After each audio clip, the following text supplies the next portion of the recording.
Good morning. Thanks to Fritz for organizing this symposium. And my task is going to be to show you how we can almost take a total control at table side during IR emergency cases, but also during non-urgent cases. As IR is growing, we need more and more standards of practice. And one of them is to recognize IR is very important in a hospital and cannot be replaced. And also that we need enough people working with us, enough people having expertise to cover all interventions and also to do all the workload. But this should be also done 24 hours in intervention and diagnostic radiology. This is also important for elective and urgent interventions to have appropriate trained radiographer and nurses to support full-time IR service. That's in theory, but in real life, it is true from 8 a.m. to 10 p.m., at least in my institution. We do multiple type of interventions, not always familiar. It could be also very late at night. Change of equipment, material, and devices is something very stressful for all the staff and for IRs. Experienced IR have not always the same approach to do their procedures, so they need to master the tools they are using. And also, more and more, we have to control the majority of the steps intervention. In our intervention, in our department, we have a unit with 2 rooms for interventional radiology. One is a Philips Clarity Allura FD20, which was installed in 2015, and a new one, which is the Philips Azurion biplane collaboration with our neurointerventional radiologist. It was installed 1.5 years from now. And we had in January 2020 the Azurion 2.1. And since July, we have a new interface with a smart CT. So urgent interventions are sometimes very stressful. They need to have been done in less than 6 hours, as they are considered as life-threatening diseases and need to be treated immediately. Others need to be treated in urgent setting, but it could be done at regular basis in the morning, but sometime during the weekend. How Smart City can help if you are in a less experienced team and you can choose the room setup and could be projected on your monitor. So for all the teams, they can see for each type of procedure how they can install the patient, the tables, and the CR. And also they can show you how to manage to get a 3D rotational imaging, also a type of scanning for elective or urgent cases, and also to avoid collusion in the treasure of the CR, which is more difficult part if you don't have too much experience with rooms. So one of the things that could help is a step-by-step guidance. You have a pictorial showing on the monitors that can help you to correct the protocol that you are doing. As we can see here, we have the TSM just next to the patient, and we can choose different settings and different modality to do the type of 3D that we want. It's always a question what type of injection protocol you want to use. You can have it also projected in the room. So for all the young fellows and or for the techs, they know which type of procedure and protocol you want to use. You're set up for a 3D run. You can see all the time AP and lateral view and what is covering. Do you cover the region of interest that you want? And once you have this, you can rotate your C-arm and it will show you where to start from and where you're gonna stop. And just by activating, normally on the TSM, they show you also which button you need to press. So it's quite easy, and it will stop by itself at the positions required. And this is important because it avoids guesswork for non-routine procedures. I can see here, we can see the injection protocol just on the monitor. You can adjust all the settings using the TSM. You can put the image that you want, put the theory, put the roadmap, choose your protocol of imaging, 3D, 2D, the delayed between the injection and the images could be quite easily done directly in the room. You could also manipulate, it's quite new, you can manipulate all the 3D imaging and do almost 99% of the things that you could do with the workstation just by using your fingers, 1 or 2 fingers to see the images, and you could rotate the images, make a zoom, and also you could segment vessels and create a trajectory in a vessel. As we can see here, it's a prostate case, but I will leave Professor Sapoval talk about this. He will do a dedicated talk on prostate embolization. You can also segment, if you don't have embolguide, you can also segment the lesions, and we can see here, and had it projected in 3D and show the vessels that's going in. This tumor, you could do it for liver if you don't have embolguide, or you could do it also for kidney or other type of tumor, because normally embolguide is only dedicated for liver. You could do the cut bones to get better images. One thing that I find very interesting is 2D image treatment. You can draw the outlining of the vessel with your fingers. You could also put markers to make the limitation when you want to start and want to stop. You can do measurement in straight line, but also in curved line, and you could do it outside or inside of the room, and it could be connected with the 2 monitors. And this way, you could also show your fellows, even without scrubbing in or scrubbing in, where you want to stop, like you want to stop the embolization level, and you could also manipulate the image by doing a numeric zoom and swooped image without asking others to help you. You could do it all by yourself at the TSM near the patient. We found the settings interesting, especially in this times of COVID, because we could put in place many different strategies, but the aim of all this is to limit the virus transmission.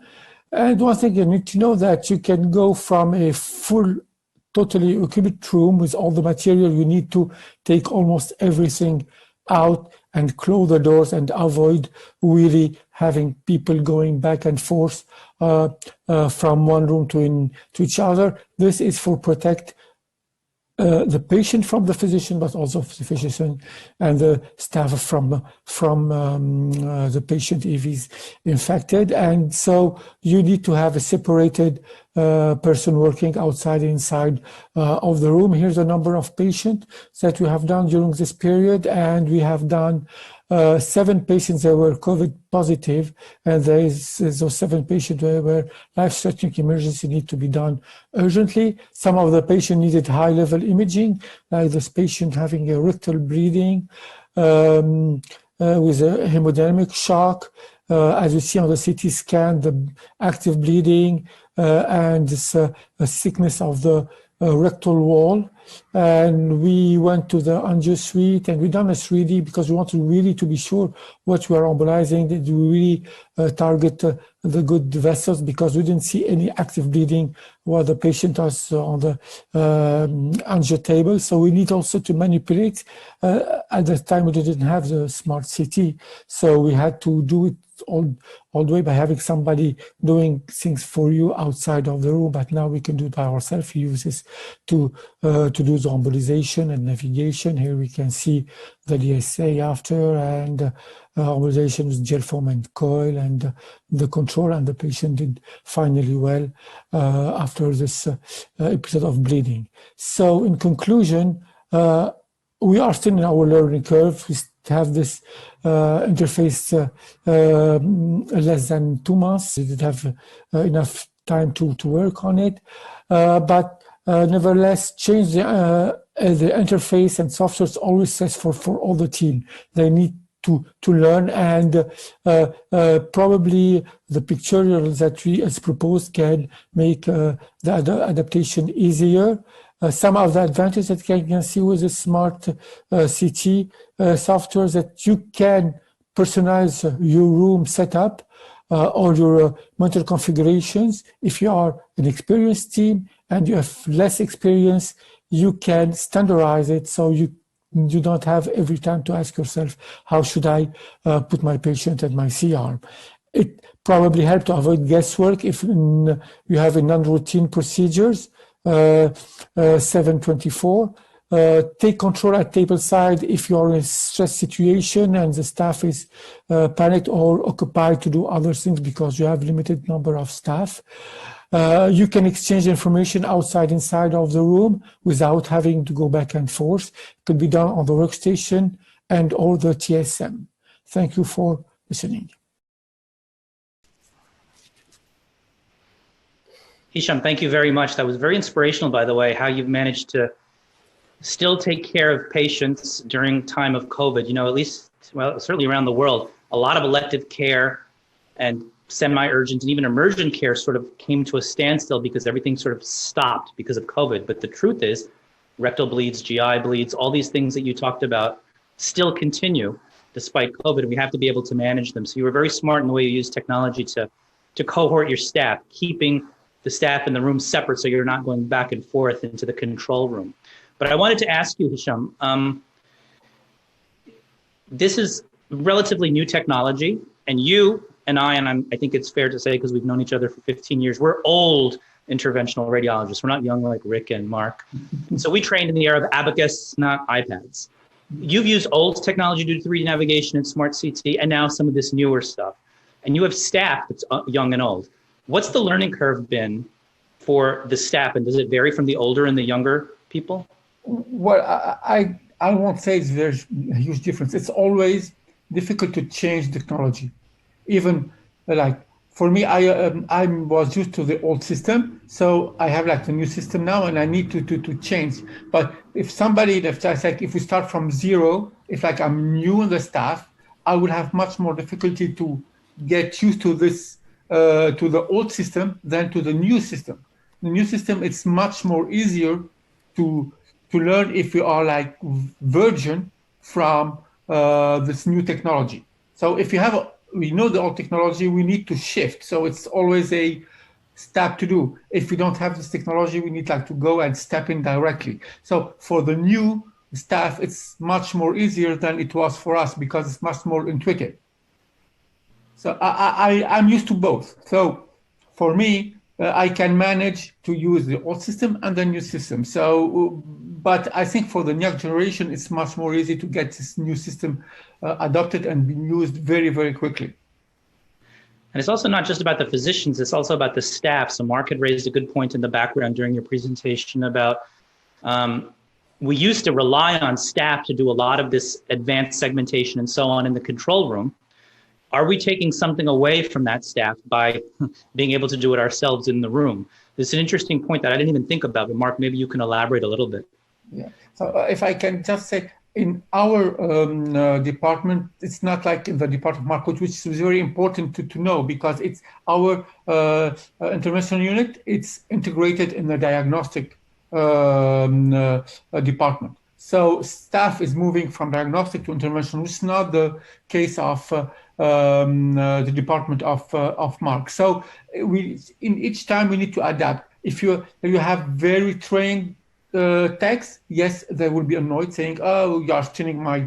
But if you have like standard staff, standard technician, I think it's much more easy even for them to come in the IR unit and work in it and not have the stress saying, okay, they're gonna ask me like very fancy, complex stuff to do. I leave Mark to answer for his department. Mark? Yeah, yeah, the setting is different because we are an isolated IR department, which is quite original in France. I think we are only two like that, like in Gustave Roussy with Thierry Debert and ourselves. Maybe there is others that I ignore, and there might be also in private practice. But also it does change the setting. But still, even if in our department where technicians are doing IR all day long and they don't do diagnostic, there are still some that are much more used and more eager at doing this type of image guidance and management and fusion and all these things that goes together to help the IR to do the best that he can. What I think also is that in terms of communication and building teamwork and raising the profile, showing what we are doing outside, of course, but also having more, I don't know what would be the word in English, we would say in French, implication. I mean, people, I mean, technicians being part of the case really with their energy and soul, because they understand and they really participate and they really help you out. And for them, it's a big excitement. So I think all these should be taken into account. And there is no single solution. I think it depends on the lab. But with this new smart city, I think it really changed the landscape because everybody can get into it easily. And I think it opens a lot of new opportunities. Yeah, for sure. I think also one point that comes to my mind is, yeah, it's great to train people and you want to have the camaraderie of the staff. But at 2 o'clock in the morning, if you're doing a neuro case or an emergent tips or something, you know, we all have our favorite techs that just know how to make that cone beam CT in 2 seconds. And then you have these maybe lesser skilled people. And so Hisham, is this bringing people up to the same level day or night? Yes. Yeah, we try. It's like give a trend to give like everybody can use the technology. So one thing to involve techs for us was to do the setup of each protocol. So we were with the techs saying, if you are doing, I don't know, a prostate embolization, how we should put the CR, what will be the protocol of injection, and everything is going to be projected on the monitor. So the preparation of all the setups are very important, and you need to have like techs with a lot of experience, and they share their knowledge much more easier with new techs. So they have just to open, like, I don't know, TACE or Y90 or prostate embolization, and they see all the things they need to do, unless with the imaging system. So it's much more easy for them, and also having to share their knowledge with the other technicians that are not very familiar or very keen to use this new technology. Terrific. And reminder to people at home, please type in your questions for our expert panel. And now let's shift focus to another superb interventionalist.